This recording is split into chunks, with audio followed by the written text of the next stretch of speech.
ይህ ክፍል የኢራንን የኢኮኖሚ ውድቀት፣ የነዳጅ ዘይት ሚና እና ማዕቀቦች በሕዝቡ ላይ ያመጡትን ተጽዕኖ በዝርዝር ያሳያል።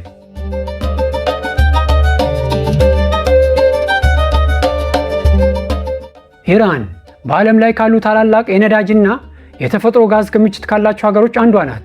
ታዲያ ይህ ሁሉ ሀብት እያላት ለምን ሕዝቧ በኢኮኖሚ ይቸገራል?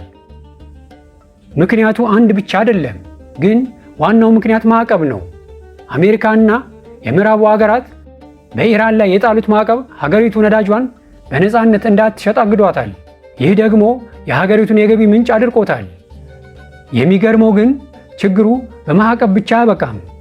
ውስጣዊ የኢኮኖሚ አስተዳደር ጉድለት እና ሙስናም ሌላኛው ራስ ምታቷ ናቸው። በኢራን ገበያ ውስጥ የዋጋ ግሽበት ጣሪያ ነክቷል።